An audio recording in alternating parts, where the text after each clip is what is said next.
ಆತ್ಮೀಯ ವೀಕ್ಷಕರೇ, ಇಲ್ಲಿ ಜೀವನದ ಕೆಲವು ವಿಚಾರಗಳು, ಆಲೋಚನೆಗಳು, ರಿಯಾಲಿಟಿ ವಾಸ್ತವದ ಕೆಲವು ವಿಚಾರಗಳನ್ನು ಈ ವಿಡಿಯೋದಲ್ಲಿ ಹೇಳಿದ್ದೇನೆ.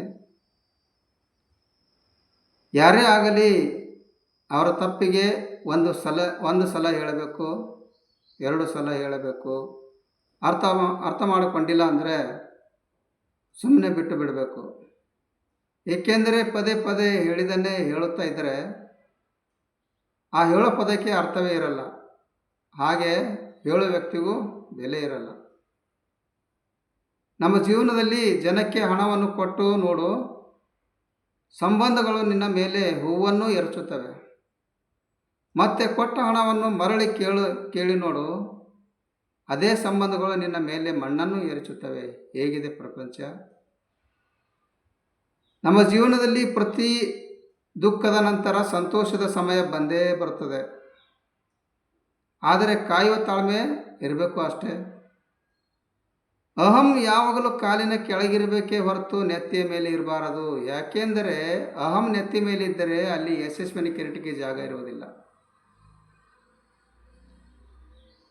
ಇಲ್ಲಿ ಸಮಾಜದಲ್ಲಿ ಸಂಬಂಧಗಳು ಹೇಗೆ ಇರುತ್ತವೆ ಅಂದರೆ, ಸಂಬಂಧಗಳು ಸರಿಯಾಗಿ ಇದ್ದಾಗ ನಾವು ಮಾಡಿದ್ದು ಮಾತಾಡಿದ್ದು ತಪ್ಪೇ ಆಗಿದ್ರು ಸರಿಯಾಗೇ ಕಾಣುತ್ತವೆ. ಆದರೆ ಅದೇ ಸಂಬಂಧ ಅಳಿಸಿ ಹೋದಾಗ ನಾವು ಮಾಡ್ತಾ ಇರೋದು ಮಾತಾಡ್ತಾ ಇರೋದು ಸರಿಯಾಗೇ ಇದ್ದರೂ ಕೂಡ ತಪ್ಪಾಗಿ ಕಾಣುತ್ತವೆ. ಈ ಜೀವನೇ ಹೀಗೆ, ಅವರವರಿಗೆ ಹೇಗೆ ಬೇಕೋ ಹಾಗೆ. ತಲೆಯಲ್ಲಿ ಉತ್ತರವಿಲ್ಲದ ಸಾವಿರಾರು ಪ್ರಶ್ನೆಗಳು, ಮನಸ್ಸಲ್ಲಿ ಹೇಳಿಕೊಳ್ಳಲಾಗದ ಸಾವಿರಾರು ನೋವುಗಳು. ಪ್ರಶ್ನೆಗಳಿಗೆ ಉತ್ತರ ಸಿಗುತ್ತಿಲ್ಲ, ನೋವುಗಳಿಗೆ ಮುಕ್ತಿ ಸಿಗುತ್ತಿಲ್ಲ. ನಮ್ಮ ಜೀವನದ ಪಯಣದಲ್ಲಿ ಯಾರೇ ಆಗಲಿ ಇನ್ನೊಬ್ಬರ ಜೀವನದ ಬಗ್ಗೆ ಇಲ್ಲ ಸಲ್ಲದ ಮಾತುಗಳನ್ನಾಗಲಿ ಕಥೆಗಳನ್ನಾಗಲಿ ಕಟ್ಟಬೇಡಿ.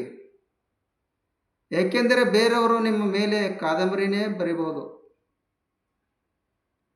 ಇಲ್ಲಿ ಭಗವಂತನು ಯಾರಿಗೆ ಯಾವಾಗ ಏನು ಎಷ್ಟು ಕೊಡಬೇಕೆಂಬುದು ಆ ದೇವರೇ ಬಲ್ಲ. ನಮ್ಮಲ್ಲದನ್ನು ಹಠದಿಂದ ದಿಕ್ಕಿಸಿಕೊಂಡ್ರೆ ಅದು ಬಹಳ ದಿನ ನಮ್ಮ ಬಳಿ ಇರುವುದಿಲ್ಲ. ಜೀವನದಲ್ಲಿ ಪ್ರತಿಯೊಂದು ಅವಕಾಶಗಳ ಲಾಭ ಪಡೆದುಕೋ, ಆದರೆ ನಂಬಿಕೆಯ ಲಾಭ ಮಾತ್ರ ಯಾವತ್ತೂ ಪಡೆಯಬೇಡ. ಜೀವನ ನಾವು ಹುಟ್ಟಿನಿಂದ ಸಾವಿನವರೆಗೆ ಎಲ್ಲ ಅಂಶಗಳನ್ನು ಒಳಗೊಂಡಿರುವ ಜೀವಂತವಾಗಿರುವ ಸಂಪೂರ್ಣ ಅನುಭವವನ್ನು ಸೂಚಿಸುತ್ತದೆ. ಜೀವನ ಎಂದರೆ ಹುಟ್ಟು ಮತ್ತು ಸಾವು, ಇವುಗಳ ನಡುವೆ ಜೀವಿಗಳ ಅಭಿವೃದ್ಧಿ ಮತ್ತು ಬದುಕಿನ ಹೋರಾಟದ ಪ್ರಕ್ರಿಯೆ ಜೀವನ. ಇದಕ್ಕೆ ಕಷ್ಟ ಸುಖ ಎರಡು ಅದರ ಭಾಗಗಳು. ಅವುಗಳು ಒಂದರ ನಂತರ ಒಂದಾಗಿ ಬರುತ್ತವೆ. ಅದಕ್ಕೆ ಸಮಾಧಾನವೇ ಔಷಧಿ. ಇಲ್ಲಿ ಜೀವನ ಎಂದರೆ ಬರೀ ಹಣ ಗಳಿಕೆಯಲ್ಲ, ಅದು ಜನಗಳಿಕೆ ಕೂಡ. ಅಂದರೆ ಬರೀ ಪ್ರವೃತ್ತಿ ಮಾತ್ರವಲ್ಲ, ಅದು ಪ್ರವೃತ್ತಿ ಕೂಡ. ಜೀವನ ಎಂದರೆ ಕಷ್ಟಗಳ ಮಾಲೆಯಲ್ಲ, ಅದು ಅನುಭವದ ಶಾಲೆ. ಜೀವನ ಎಂದರೆ ಅನಿವಾರ್ಯವಲ್ಲ, ಅದು ಅದ್ಭುತ ಅವಕಾಶ. ಇಲ್ಲಿ ನಮ್ಮ ಜೀವನದಲ್ಲಿ ಯಾವುದೇ ಕಷ್ಟ ಬಂದಾಗ ನನಗೊಬ್ಬನಿಗೆ ಏಕೆ ಬಂತು ಅಂದುಕೊಳ್ಳುವುದರಲ್ಲಿ ಅರ್ಥವಿಲ್ಲ. ದುಃಖ ಇಲ್ಲದವರು ಈ ಪ್ರಪಂಚದಲ್ಲಿ ಯಾರೂ ಇಲ್ಲ. ಸುಖ ದುಃಖ ಹಗಲುಗಳಿದ್ದಂತೆ. ಸುಖ ಬಂದಾಗ ನಕ್ಕು ಬಿಡಬೇಕು, ದುಃಖ ಬಂದಾಗ ಹತ್ತು ಬಿಡಬೇಕು. ಇಲ್ಲಿ ಸುಖ ಮತ್ತು ದುಃಖ ಎರಡನ್ನೂ ಅನುಭವಿಸುತ್ತಾ ಜೀವನ ನಡೆಸಬೇಕು. ಇದೇ ಜೀವನ. Thanks for watching my videos. Like it, share it and subscribe it.